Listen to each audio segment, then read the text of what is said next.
What we got here? Oh, Yeah. I didn't notice you. I was just That's that pouring is the myself an afternoon beverage. Being on the East Coast, it is 3 o'clock, and it is it's Saturday. it is Saturday at 3 o'clock, which means that it is time for Explain Like I'm Five. Hello, everybody. I am Susan. I am half of Divine Disbelief. Explain Like I'm Five. If you didn't get a chance to catch last week's show, basically where we have a chance to allow people from the community to talk about things that they really love that they might not normally get a chance to talk about. So today, I have the wonderful Christopher Maute with me. How are you doing, Maute? I'm doing real well. Doing real well. It's a beautiful day here. Right. So I'm in Lancaster County. I don't mind admitting that.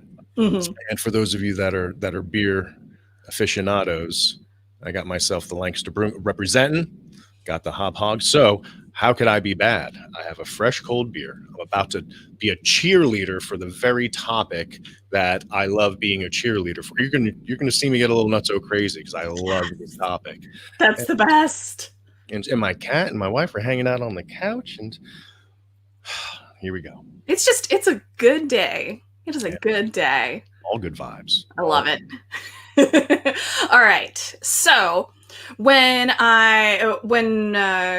you sort of gave me a list of things that you would want to talk about, you were talking about like cooking and music and mindfulness and stuff like that. But you mentioned psychology, and that was the thing that really sort of made me go, oh my gosh, that's what I want to talk about. Excellent. So what is sort of, I guess, as cheesy as this sounds, considering it's the, title of the show, what is the Explain Like I'm Five of the gist of what you really love about it? Okay, so I'm going to preface what I'm about to say by letting you know that I'm taking very strictly the instructions to explain like a 5-year-old, and I'm going to be meta about it because how do we understand anything about the development of humans over time than through psychology? So developmental psychology very much limits what a 5-year-old can learn. So I'm very much going to travel a landscape that literally a 5-year-old could understand. Now, let's take a quick backtrack. What do 5-year-olds understand? They obviously have a grasp on language, right? Mm-hmm. They have a very basic understanding of concepts. So I'm not going to be able to go super abstract.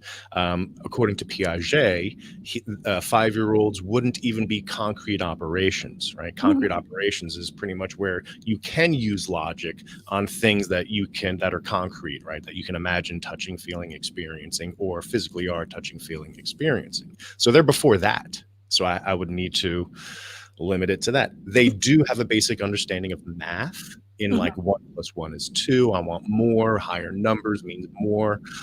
So these are important because I'm very much laying out how I'm going to be describing this. And of course, socially, they understand what friends are. They have friends. They play. They're very good at play. They're super creative. Okay, so those are my boundaries of explaining it like you are 5. Mm-hmm. What psychology is. So I'm going to put it to you like this. Do you ever notice that your friends like things that you don't like? And sometimes you like things that your friends don't like, whether it's peanut butter or bananas or a TV show or a song.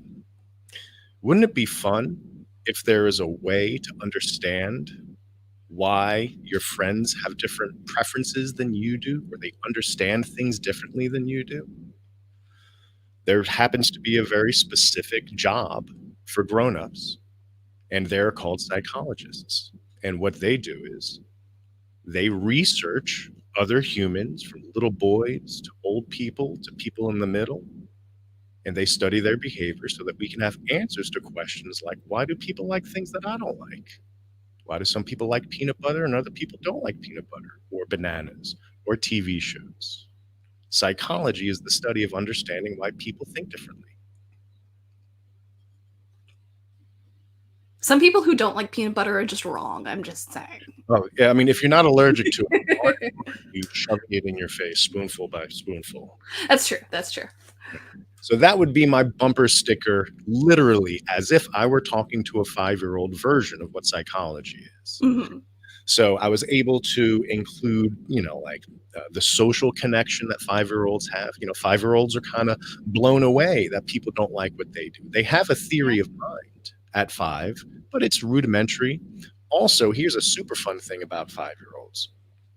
The difference between 4-year-olds and 5-year-olds. And of course, let's understand that developmental psychology is a way of studying the consistencies over a lifetime.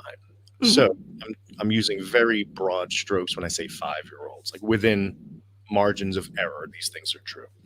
4-year-olds don't dig magic tricks because they have a hard time mapping realistic expectations on the world. And because of that, like, that's what magic is. Magic is a trick ending, you know what I mean? It's an expectation that is deviated from in a clever way. 4-year-olds, on the most part, couldn't care less about magic tricks. They're just like, why is that fun? 5-year-olds, on the other hand, they hit a switch is flipped such that their ability to map realistic expectations in reality makes magic tricks fantastic. So 5-year-olds have realistic expectations, but in a way that 4-year-olds don't. So that's just a fun little thing. Like, magic tricks make sense to a 5-year-old in a way that they don't to a 4-year-old. Yeah. So that would be my super basic explanation of psychology. Now, I did make up some slides. Yes. Because I also lecture. I lecture at Rutgers Camden in the psychology department, and one of the courses that I teach is Intro to Psych. So I have at my disposal, slides from the class that I teach. Yeah. I gussied them up. Yes, they are very gussied. They are very nice. I'm just saying. I saw the front one earlier. I was like, wow. It's like, that is nice looking. I wish that I could take credit for this. Well, in a sense, it's my information, but the formatting, man, Windows is stepping up their game in PowerPoint. They really are. Like, design options that were available to me that I was able to make them look like this. It's not just word art anymore. Not just, the yeah, just pops up. All right. So because I made these slides, obviously I'm veering from the script. Right? I would not use a PowerPoint presentation in any way to a 5-year-old. Well, I don't think that's true. It wouldn't be my go-to, right? A PowerPoint depends on the 5-year-old. It wouldn't be my go-to. I would rather tell stories with, like, hands and toys and things that they can, like demonstrations and stuff like that. Mm-hmm. But I did make some super basic slides. I'm going to take my first sip of libation. See, meanwhile, you can see mine. And actually, you showed the beer can earlier. My coffee mug is, let's see. There we go. Every cat Yes. loves to show off. My cat included, who's sitting on my lap. Okay, so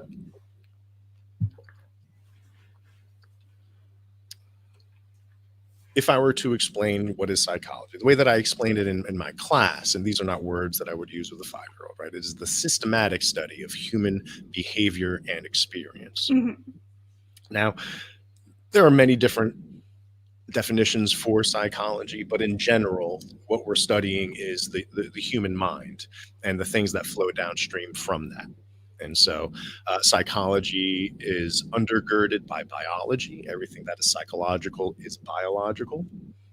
But it is also obviously unique from strict biology in that we have consciousness and, some think we have free will, but we certainly have behaviors that flow downstream, emotions that are filtered between our thoughts and our behaviors and everything like that. All that complicated, messy sloppiness that makes us humans. Mm-hmm. So, and it also accounts for individual differences. So that's the fun part about psych for me. It is simultaneously looking at what makes individuals different in perception, while simultaneously trying to have a thread of continuity about behaviors for the human population in general. Like, these are things that humans do in general. Also, there's variance within that, and we can look at that variance to account for why there are individual differences within group behaviors. Mm-hmm. So, what do psychologists do? One way of looking at it is breaking it down into three things, right? One is to provide service to individuals. This would be what most people think of psychologists. So, what I do is I'll begin my classes by just asking my students, what do they think of when you think of a psychologist, right? I've already primed you a little bit, but I'd like for you to answer that. So what do you think of when you first hear the word psychologist? Yeah, definitely either somebody who is like a mental health professional or somebody who specifically um, does various bits of studying having to do with not just, well, I mean, mostly I've thought of it as like studying mental health stuff. Mm-hmm. So Yeah. it's not just like you were saying about like the human behavior stuff, but that's mostly what I think of it as. And that's totally appropriate. Yeah.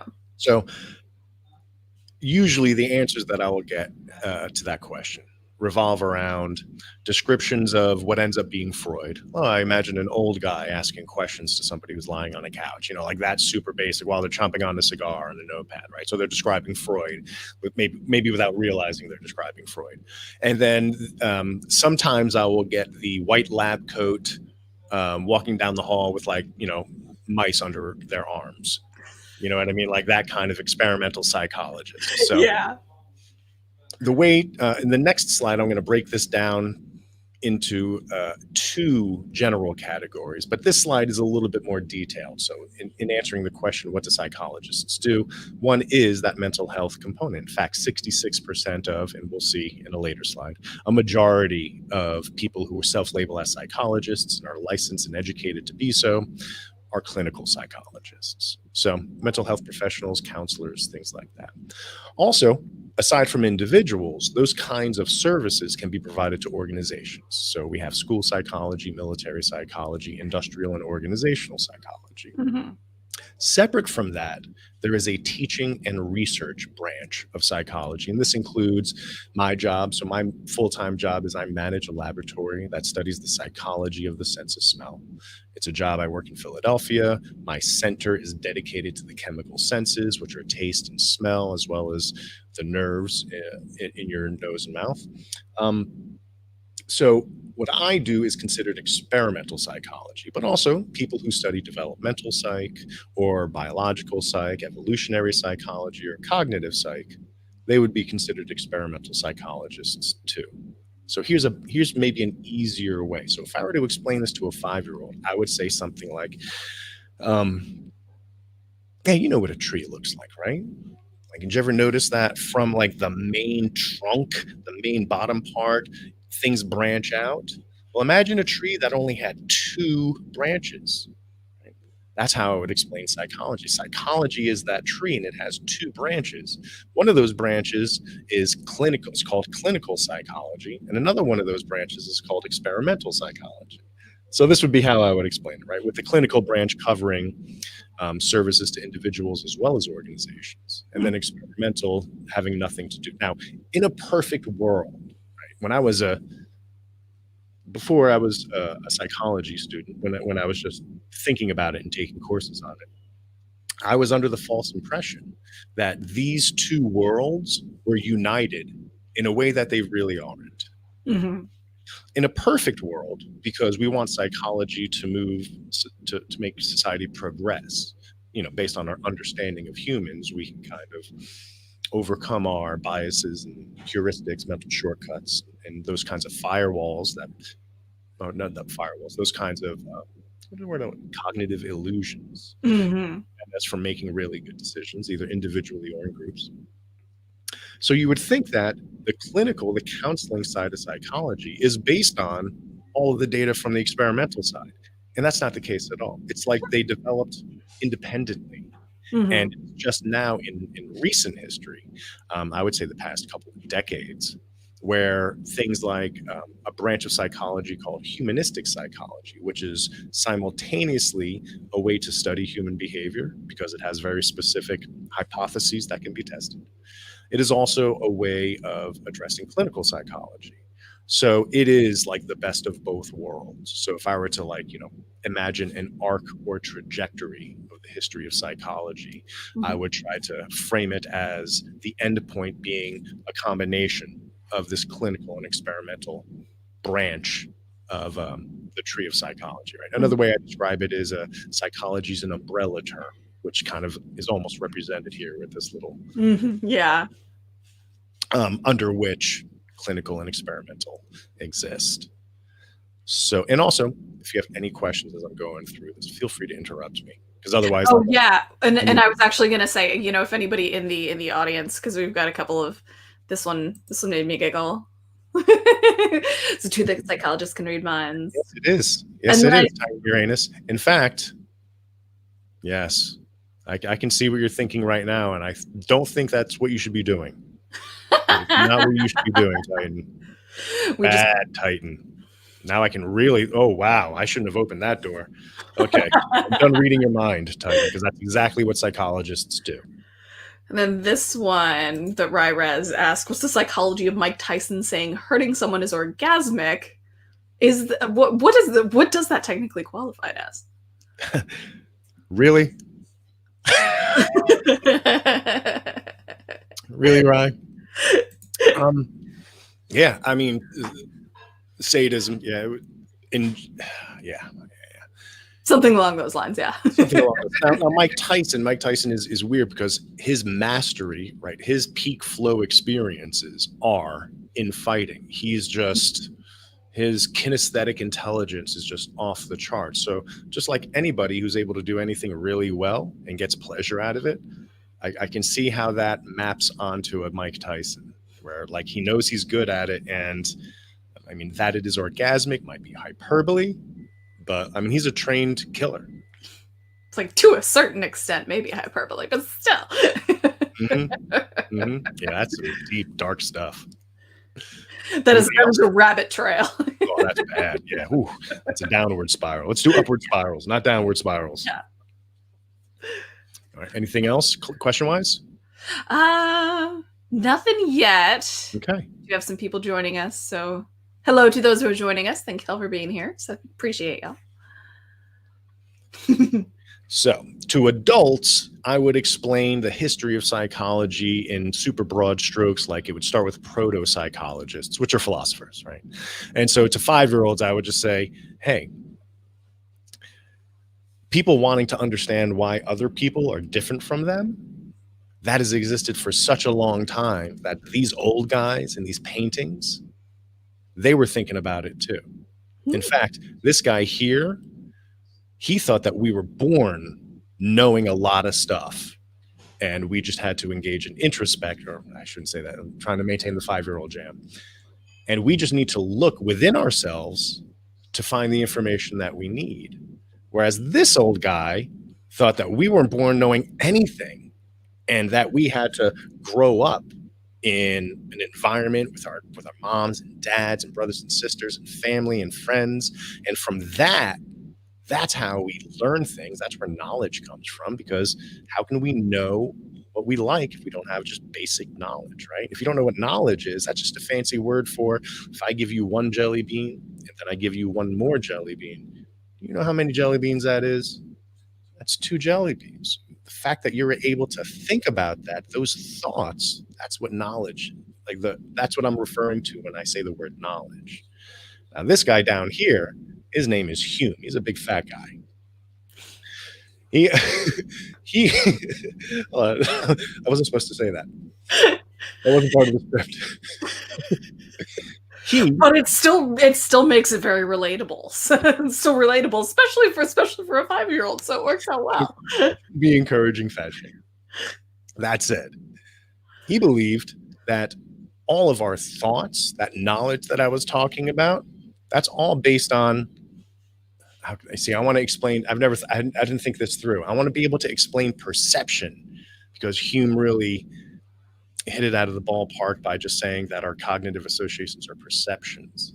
So how would I describe that to a 5-year-old? I might need your input on this. How would you explain, like, they understand concepts, basically rudimentary. They have a rudimentary theory of mind. How do you explain perceptions? I mean, you could go super basic. Like, do you like the taste of sweet? You like candy?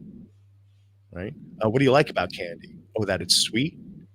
Oh, can you tell the difference between when something is sweet and when something's sour? Oh. And then maybe we can go, if you can tell the difference between sweet and sour, well, then you're having two different perceptions. And this guy thought that all we are as people are perceptions. That might be my angle for that. I didn't really think that through. I just improv that. Well, I guess you can also sort of say, like, imagine two different people looking at the same thing. Like, if there are two different people looking at my microphone right here, but they're standing on different sides, their perceptions of the microphone are different because they're seeing it from different ways. Do you think to something? Do you think, like, the analogy of the blindfolded guys walking up to an elephant? You know what I'm talking about? I don't. 3 or 4 blindfold. I'm going to butcher this, but like 3 or 4 blindfolded guys walk up to an elephant. They're touching different parts of the elephant, and they think that it's a different thing based on what they're touching, right? The guy that's touching the leg thinks it's a tree. The guy that's touching the trunk thinks it's a snake. The guy touching the tail, you know what I mean? So depending on what you're touching, that's going to change your perception of what it is. You think that would work on a 5-year-old? I think so. Yeah, because I think they would, they have the frame of reference for it. I think so that I think they would I think they would understand, there's different, different body parts. I think you'd be able to demonstrate that, right? Yeah. If they just closed their eyes and you gave them a big enough toy that was different on enough sides. What does this feel like? What does this feel like? It's actually this, but it feels like both of those things too, depending on. Yeah, that might be a good way of approaching that. So because if you're going to talk about psychology, you have to talk about perception. Mm-hmm. And so that's the challenge, right? Explain it like a 5-year-old, like, oh, come on, man. They're pre-concrete operations. And you want me explaining abstract concepts like perception? I think it's possible. I rise to the challenge, but it is a challenge. It's a challenge that I'm only semi-contributing to, but I have a perception that I'm doing really well. Let me just tell you that. I'm perceiving that you are perceiving that you are doing well. So then, to an older crowd, I would explain that, then after the proto-psychologists, the actual psychologists in the early era, but of course, Darwin not being a psychologist, but I would also note that, for 5-year-olds, I'd be like, do you notice that all these guys are painted? Whereas only one of these guys is painted and the other two are actual photographs. Mm-hmm. That's because these guys are older than these guys. I would try to kind of line that up for like the historical perspective, right? Yeah. And then I would start by, for little kids, this would be fun because this guy here, this is Weber, and he started the first. Okay, I'm going to explain it like an adult real quick, and then I'll see what I can do to translate it 5-year-old-ish. Because I haven't thought this one through either. So Weber is the originator of what's called the just noticeable difference, or JND, and that is a perception-oriented thing. And one way that you could test this would be cool for little kids. Excuse me. If you place toothpicks really far apart on their skin and ask them, are 2 things touching you or is 1 thing touching you? They'll obviously say 2. Mm-hmm. As you do it again and again and bring them closer and closer, there will be a point at which, even though 2 toothpicks are touching them, they will perceive it as 1. And that distance will be the just noticeable difference. Now, you don't need to tell 5-year-olds what it's called. You can just say, that experiment, this guy did those all day. Yeah. And that's how he was trying to study, thoughts and perceptions, so assuming that we were able to land the perceptions concept with them, right? Yeah. And then I would likely talk about Charles Darwin next, just like super basic idea, like how can I put it? Because the important, okay, here's the adult version. The importance of Darwin is that he placed humans back in the category of animals. And because of that, comparative psychology was able to take root because it compared, it studied animals with the understanding that humans are also animals that are just somewhere else on the evolutionary tree. Mm-hmm. But we could still learn about humans by testing other animals.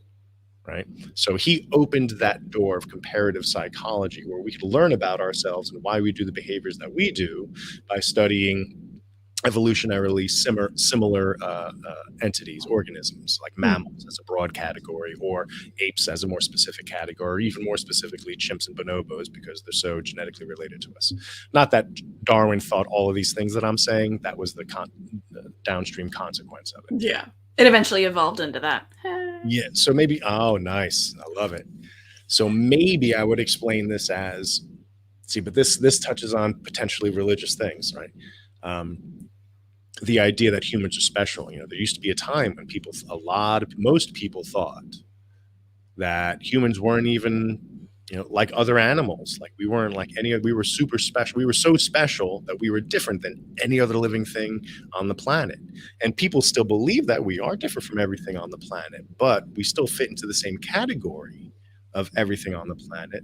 That's, I want to use the word biological, but that's natural. Yeah. You know, again, I'm trying to kind of do the 5-year-old version. So, and this guy, this old guy with the beard, this old guy with this beard, he kind of cracked open that idea. And now a lot more people think that, you know, we humans are just another form of animal. Yeah, I don't know how that would be enticing for like a 5-year-old to sink their teeth into. But then I would move on to this guy. So he's Wilhelm Wundt. He opened the first psychology lab. So that is like the official boom. If you wanted a notarized, stamped date of the birth of psychology, it's this dude here in Leipzig, Germany, opening up a lab in 1789, I want to say. Or 17. We'll say that. Whatever it takes. Someone will correct us in the comments. And he was studying the same kind of things that this guy was with perception, you know, looking at light. There's a name for what he did. So for adults, I would explain that it is psychophysics. Psychophysics is psychology, you know, being able to measure psychological perceptions. So that's the psycho and there's the physics. The physics is the metric component. Mm-hmm. Now, to my students, as you can see, I label this appropriately. This is the painfully basic history of psychology. Like this is painfully basic. But I just want to, the point that I want to drive home is that, you know, there was a time when people who were interested in psychology were mostly focused about the mind, right? And so these were the early people, like, you know, you can even think of the proto-psychologists, where, you know, it was looking inward to figure out what's, you know, the answers, right? And then it switched to behavior with behaviorism, because, hey man, if we're all just animals and we can learn about ourselves by testing animals, and we don't know what animals think, we don't need to know what they think to know how they're going to behave. And if the question is, how do things behave? Why do we need to look into this black box that is the mind? I don't care about intention. I don't care about emotion. I don't care about all of that, because if I can control your behavior through reinforcement and punishment, then who cares what you're thinking? Who cares what your incentives are? And who cares what your motivations are? I can control your behavior. The end. So that's behaviorism in a very snotty way. I don't know if any behaviorists actually took that attitude, but I'm sure in its heyday they did. Yeah, at some point one of them has. Yeah, you have to, the overconfidence, right? Yeah. So then the pendulum swings back to mind in like the 60s with the cognitive revolution. And that's, you know, where cognitive psychology kind of blossomed, as well as cognitive therapy. This is based on technology. The computer was becoming super ubiquitous, and so it acted as a model of the human mind. Here's where I'd like to take a digression. I would not explain this to a 5-year-old. I find it interesting that in the history of psychology, the way that people think about the human mind is directly related to the most current technology of that time. Let's think about Freud. Freud's idea of catharsis is almost as if he thinks the human mind is like a steam engine. And after it builds up too much pressure, you need to cathart it. And that's what all these psychodynamics are. It is the dynamics that are gurgling and bubbling, and you have to put a lid on it, like you have to contain pressure in a steam engine, which was the height of technology at his time. Right? Then when the computer becomes the height of technology, cognitive revolution. Holy shit, this is like the brain. It's like we have a motherboard with a CPU and RAM and long-term and short-term memory. And oh my God, right? So that's my little rabbit hole. I like to think it's just that's funny. because, that's kind of the starting and ending point, but everywhere in the middle, as a new technology came to be, it was very much incorporated into how people thought about the mind. Mm-hmm.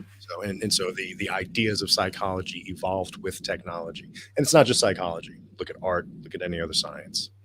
Anyway, so did I mention that I'm a cheerleader for this stuff? It's awesome. I love talking about this. Oh my God, I feel like I haven't stopped talking, and I haven't. So it's the whole point of this show, though. It's the whole point. Oh man. So, and then, as I mentioned, it's a pendulum swing. It starts with mind. It goes to behavior. It goes back to mind. And now it's kind of hanging somewhere in the middle where mind and behavior are being integrated similarly to the way that clinical and experimental psychology are being integrated. They dovetail real nice. And this is, of course, with the new brand of psychology, which is evolutionary psychology, which is a way of using evolutionary theories to explain current behavior in individuals as well as social groups.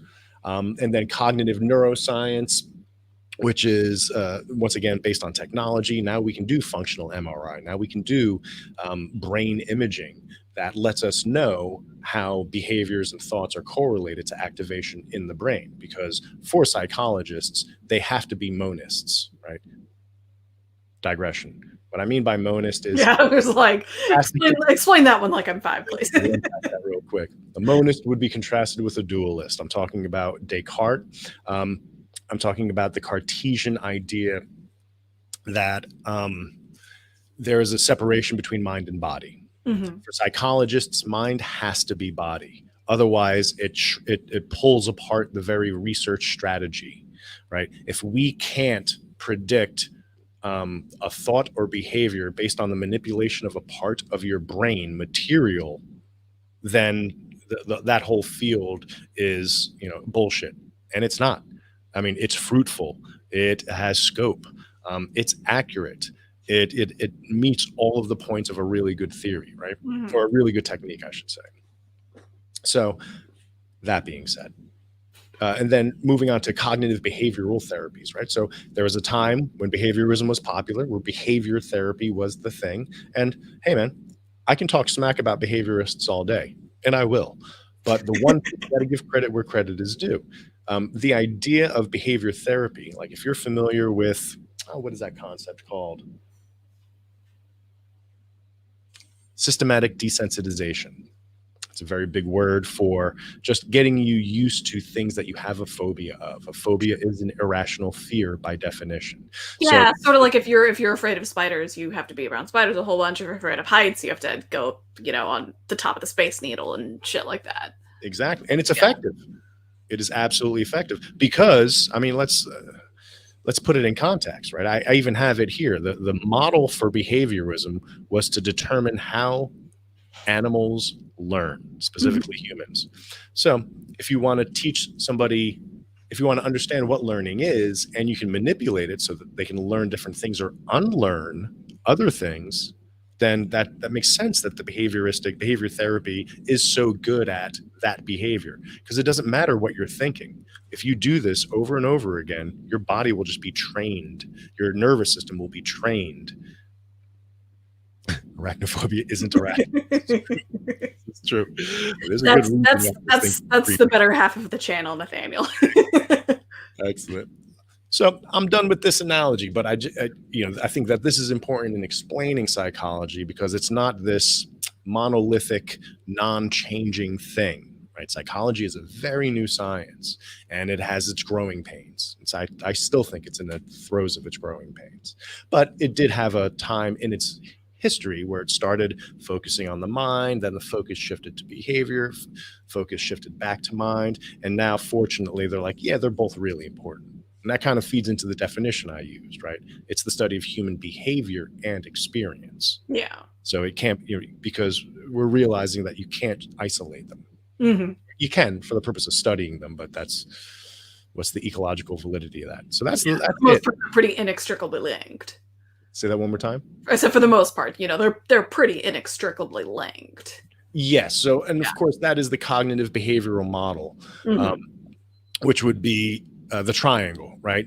So it would be cognitions or thoughts, emotions or affects, and then behaviors or actions. You can't change one without affecting the other. And so that works both in a positive and a negative way.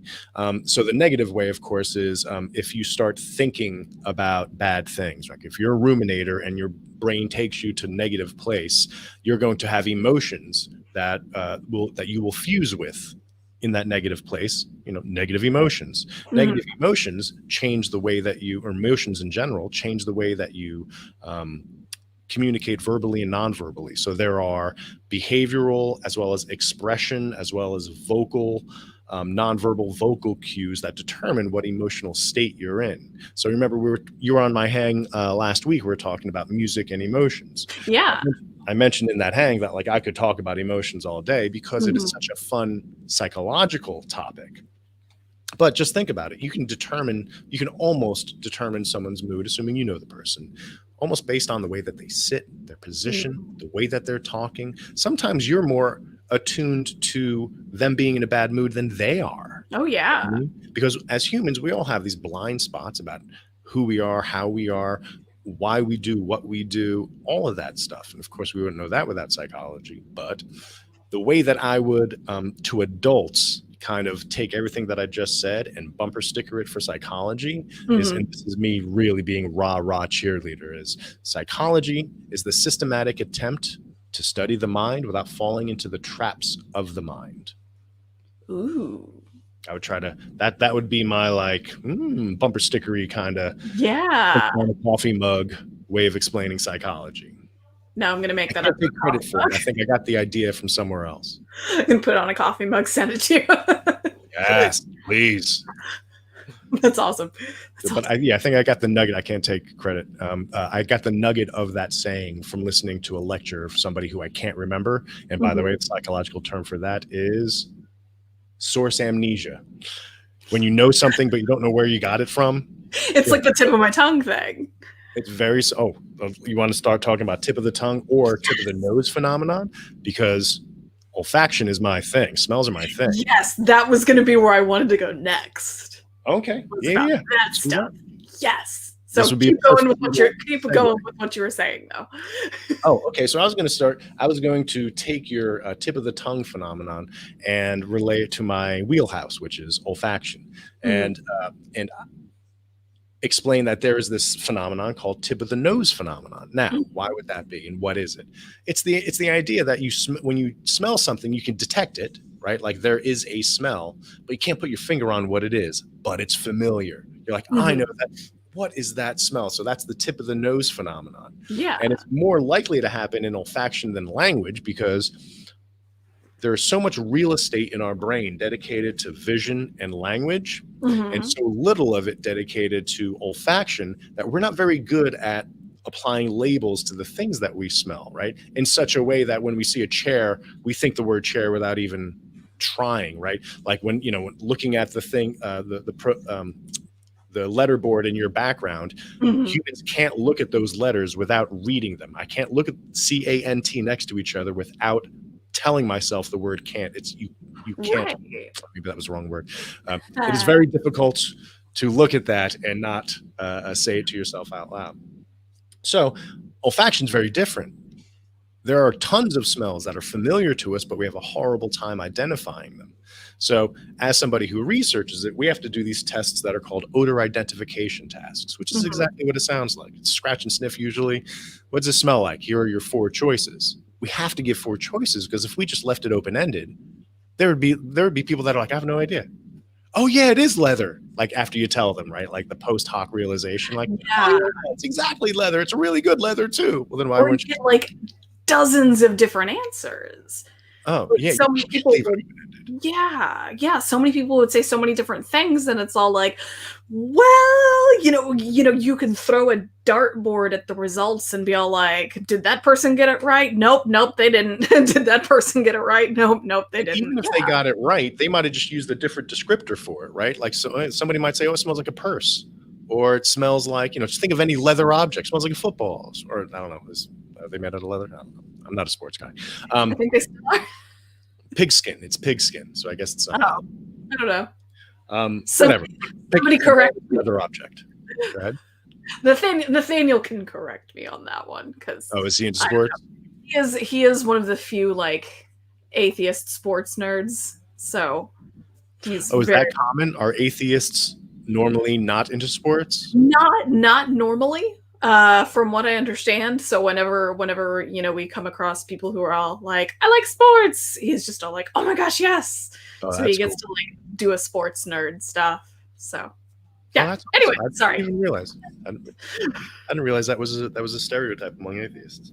Yeah, it's so. Yeah, I sort of fit into it. I have become sort of, I like sports by association. I grew up on baseball. So, and what's, I guess sort of linking it back in, there's a lot of stuff. So you can also sort of say, associating, like the smells and stuff, because those are also strongly connected with memory too, right? That's a really good point. So there is something called the Proust Effect. Mm-hmm. Proust, named after Marcel Proust, who was a novelist, and he had a story talking about biting into a Madeleine, which is like a tea biscuit, and it triggering emotional memories, it evoking very emotional memories. And so that's why it's called the Proust Effect. And some would say that olfaction is particularly good at that, and there are reasons why people would say that. If you think about the anatomy of your olfactory receptors, right? So your olfactory receptors live, if you figure out where the squiggly part of your nose meets the bony part of your nose, if you go 1 centimeter behind that, that's where your receptors are.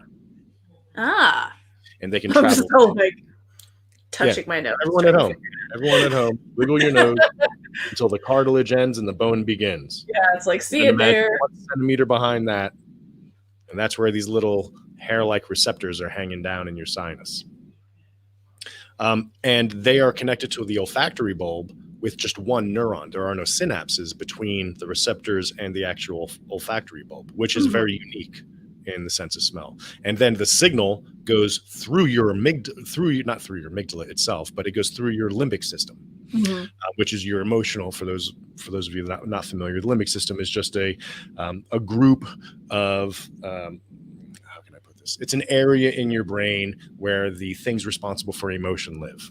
Right. So the limbic system is the hypothalamus, the amygdala, the pituitary gland, which is controlled by the hypothalamus, and stuff like that. Well, the pituitary gland is really the endocrine system, but limbic system is responsible for emotions, and the olfactory signal goes through the limbic system. So some would say that provides support for like, well, yeah, as that signal is being processed, it is literally going through emotion town. That makes sense. So why wouldn't it even quicker be an even quicker trigger, evoker of those emotions? Because the signal is just like, it's right there. Not only is it close in distance, like from the receptor to the olfactory bulb, but it's literally going through the part of your brain that's responsible for emotions while it gets processed by the rest of your brain. So some people would say that is one of the reasons why emotions can evoke, let me rephrase that, olfaction can evoke such emotions, because there's two ways, and think of it this way. There are two ways that you can smell, right? I told you where your receptors live, but you can get them from smelling something, right? So if odor molecules are traveling through my nostrils, that's considered orthonasal. I hate to use these big terms like jargon bombing, but it's like there's technical names for this, right? Orthonasal olfaction is odor molecules getting to your receptors through your nostrils. And then retronasal olfaction is, I'm glad I get to demonstrate this, is when you eat or drink something and the odor molecules travel up the back of your nasopharynx to those receptors. That's what flavor is. Yes, IPA, I approve. So what is it when you smell something that smells really bad and then you start tasting it? That's interesting. Oh, it depends on, so for clarification, in general, a lot of people fuzzy up the words taste, smell, and flavor. Mm-hmm. So I'm going to go on a little bit of a rabbit hole. So hold on to your ideas. And your question was something smelling so bad that you can taste it. Right. Right. So let's take a couple steps back. Now, when you eat something, you're not only your brain is not only receiving information from your tongue, but it's also receiving information from your odor receptors. Mm-hmm.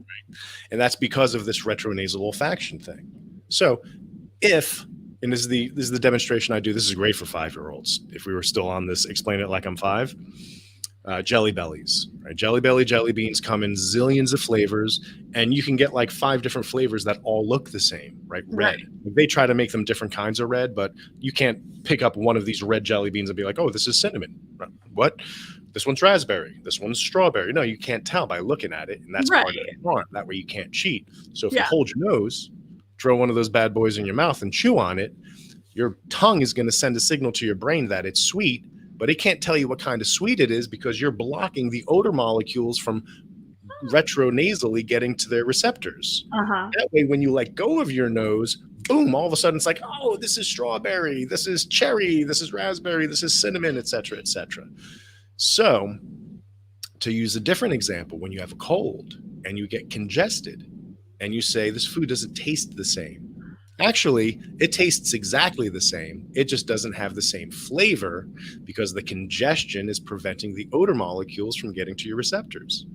So the best way to do that, if you want actual flavor while you're sick, if you can, is like after you take a few bites and swallow, blow your nose. That way you're literally forcing the odor molecules past your receptors. And that way you'll be able to get like the, whatever, you've eaten a hamburger, like you'll get the meatiness or the ketchup, you'll get like the flavor component. Right. Oh, and I should point out, the conversation makes Nathaniel sad. Nathaniel has no sense of smell. He's anosmic? He is. I have a test that I want you to do for work. I'm not kidding. It's national. It's for COVID. Because one of the symptoms is anosmia. Yeah, so he went to the doctor. I'm sorry for telling a story for you, Nathaniel. He went to the doctor a little while back, and they asked him at his appointment. They're just all like, "Have you had? Have you lost your sense of smell?" And I don't think they put the caveat on it of recently. Because he's all like, I haven't, it hasn't been recent that I've lost it. He's like, I lost it like a while back. So it's not this new development. Okay. Yeah, because that is a symptom now. Like we are actually developing a test that can be given by doctors so that they can have a battery of tests, to include like high fever with anosmia, recent onset anosmia. Like that's a very, very good predictor of COVID. Yeah. So he, That's interesting. I'm sorry, Nathaniel. Every time I'm just all like, "Ooh, you smell good," and he's all like, "Do I? I can't." He's like, "I can't tell." I'm like, "Oh, but you smell good, so take it from me." There you go. You're the only person that needs to think that. Exactly. You know what I mean? Okay. So now let's circle back. Where were we going with that? Because let's circle back to what you said, where things smell so bad that you can taste them. See, that's why I said it out loud to purposely like place the flag that I could point to later, because I have to, because I'm getting old. Memory. Well, let's talk about memory. So something that smells now at certain concentrations, I'm sure smelly components, they're called volatile organic compounds, VOCs, right? So I'm sure that certain super smelly VOCs can taste bitter. Yeah. But I think what might be happening is because of your mucosal flow, and your mucus is the way to clean your receptors to make way for other odor molecules to bind with them. It is literally traveling down the back of your throat, right? And so if you can taste a bitterness on the exhale, or it might just, because a way that we test mucosal flow is to literally place a saccharin pellet in people's noses, and then we record the time, and then we have them text us when they can taste it. And that time is the amount of time it takes for mucus to travel from their nose to the back of their throat, right? So since we can do it with a saccharin pellet, which has no odor, I'm sure that same concept would kind of work with an odor molecule that might taste bitter at high concentrations. If you accumulate enough of it and it's part of your mucosal flow, it might trigger a bitter perception. Yeah. Or it might just linger in such a way that when you're exhaling through your nose and mouth, it's like, I can taste this. Yeah. So, You know what I mean? So that when you're detecting it in your nose, but you're breathing through your mouth simultaneously, it's like, oh, you're confusing this with this. Yeah, that makes sense. That makes sense. What else? What else we got? Here we go. We got this one. Well, I had this on private chats the whole time. God damn it. So I'm certainly not wishing to get COVID, but I've wondered how that would affect me. Would I totally lose my sense of smell, or would I just drop to the level the rest of you are at all the time? Yeah, let's keep in mind that on your level of smell. Titan is a super sensitive smeller. Now, is that something that you know, or is that something that you're extrapolating? According to him. According to him. Okay. And so if he self-labels as being super sensitive, you can usually tell. You know what I mean? Like, I have friends. Here's the story that I normally tell. I got a buddy who is super duper sensitive. Let's see. So back when we were in college, we were living together. We were living in the same house. Mm-hmm. This was post-college, but we were still living in the same house. And it was like a 4-story building with the kitty litter, because he had cats, all the way on the 4th floor in the back of the house. Now, we would come home from gigs, because we were also in a band. We went to music school together, so we were in a band together. We'd come home from gigs, and this is back when you could smoke at bars. Mm-hmm. At like 3-4 o'clock in the morning, reeking of cigarettes, right? So like my sense of smell is shot. He'd walk in the front door, which is as far away from the back corner of the 4th floor as you could get, and go, I need to change the kitty litter. What? It's like, how can you tell? I just can't. Yeah, it's ridiculous. It's like, you know, he's like one of those guys I would be like, this horse has syphilis. You know, like, it's just, his sense of smell is just, I can't take credit for that either. But I recommend it. The next time you're at a dinner party, somebody serves you a drink, be like, this horse has syphilis. That's my go-to insult. That's the best. That's amazing. Okay. So we're at about 52 minutes right now. I like to sort of keep it around an hour. I'm trying to think of, so you were talking about like your own research and stuff with the olfaction stuff. And sorry, I'm mildly brain farting because we need to talk about ADHD and memory one day, because I'm severe ADHD. What's the explain like I'm 5 of what you do? Of what I do. Okay. Yeah. So explain like I'm 5. So I've actually had to practice this. So my job, I go to work and if I want to be gross about it, I say, I put things in and take things out of people's noses for a living. Nice. Right. So that's my grosser version, because kids love that boogers. Oh yeah. Like I used to do, I still do. I do. Well, I mean, not right now, but outreach for the place that I work is called the Monell Center. That's MONELL, the Monell Chemical Senses Center, which not surprisingly focuses on the chemical senses. And the other way that I explained it is, and what I was saying is that I do outreach for them. And when I do, I just start by saying, all right, everyone, let's say booger. Let's get it out of our system. Because there's no way that I'm going to talk about smell and nose anatomy for the next 20 minutes without somebody wanting to get in a booger as an answer to a question that is completely unrelated, right? You know, like, just and all these things that are in your nose, blah, blah, blah. Boogers. No. So I start with that. So the way that I would explain it, it's entertaining to adults too, I'm just saying. Yeah. I also say that I got this from my brother. I work at a smellatorium. Nice. It's my brother. He's just like, how's it at the smellatorium, right? So no matter how old I get, I'm still his youngest brother. So it's just like every time we talk, he's just like, that's how he checks me. Yeah. How's the smellatorium? Of course. So that's amazing, and I love it. Because what was I gonna say? Yeah, this is pretty evident that I haven't had enough coffee today, and it's 1 o'clock. I should have had more coffee at some point or another. See, I'm on the other end of that curve. You're like, I got my workout in. beer. Yeah, it's like getting the beer. It's like it's all good. So what sort of things would we not know without your field of study? Without my field of study? Yeah, without it. Interesting. So, since my field of study is specifically, you want to hear this? As my wife looks at me judgingly, yeah, what do you do that helps us when you're not at home? What is this What is it that you do? What is this job? Laboratory managing. So that's a really good question. Tell you what, I love an element way of describing what I do, right? So, like, if I were to describe it to USA Today, which is all human interest oriented, for those of you that still read newspapers, I'm aging myself.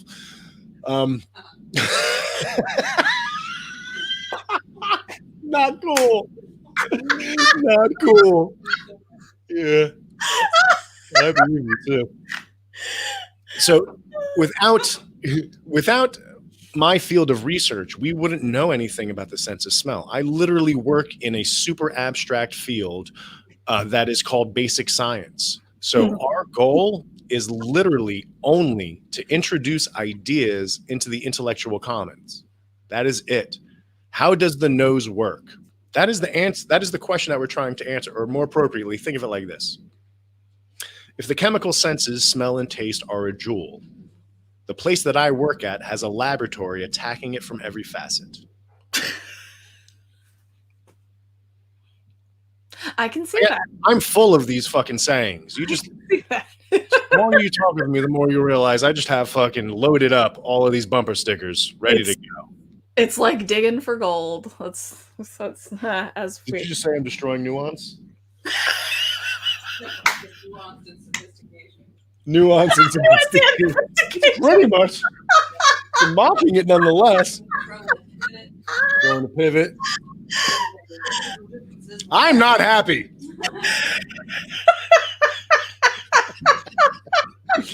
Oh my God. So, and what's funny is for those, so I'm like old guard, right? Like I used to broadcast a show like 7-8 years ago called Meeting of the Minds.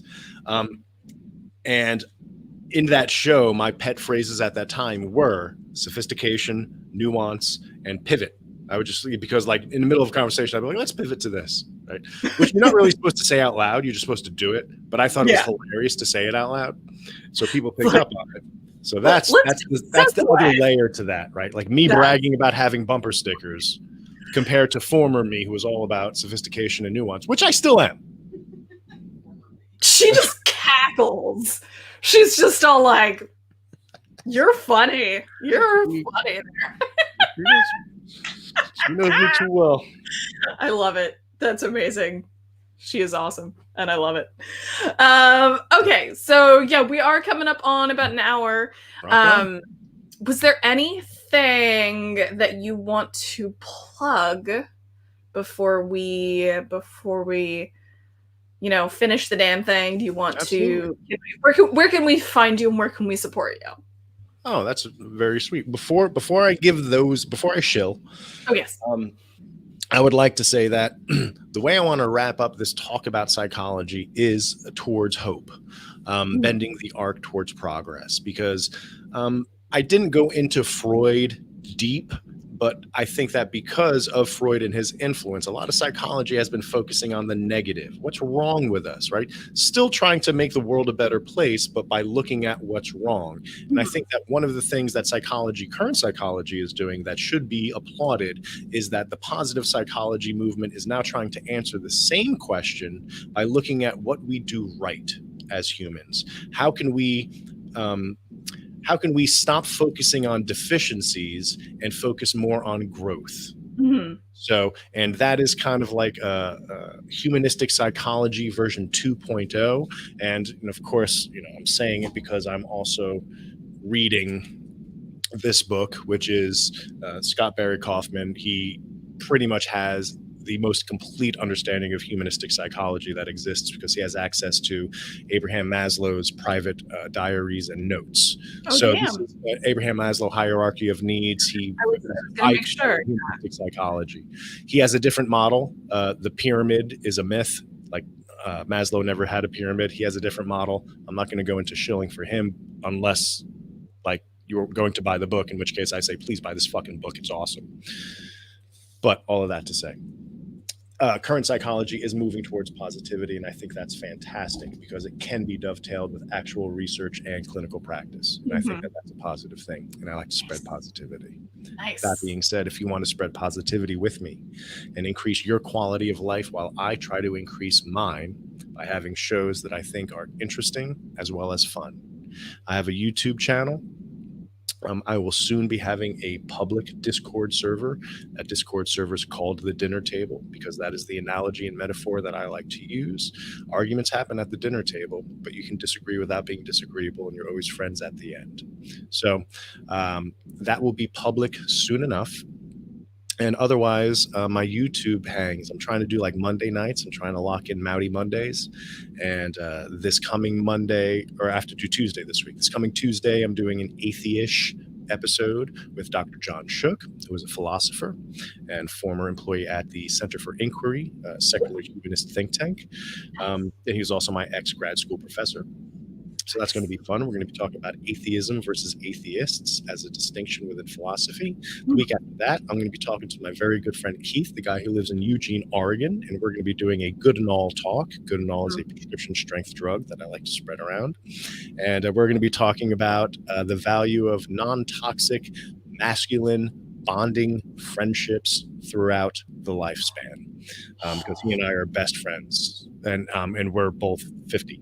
Or close to. We're both middle-aged, and we have a very nurturing, amazing friendship, and we kind of think that it needs to be bragged about. So that's what we're doing 2 Tuesdays from now. Then after that, I'm talking to Aaron Ra. Oh, yay! Yeah, we used to live in the Dallas-Fort Worth area, so Aaron and the Landra are buddies. I actually have 2 of Aaron's growlers in my car that I didn't give to him before. Bring them back. He'll just be all like, so Aaron, know somebody who's got some of your shit. It's like, and it's Susan. Great, wonderful. Well, Maute, thank you so much for joining me today. Thank you so much for the insight on everything. Thank you so much for coming and hanging out with us, and us being me and the people in the chat, of course. Really appreciate you. Thank you.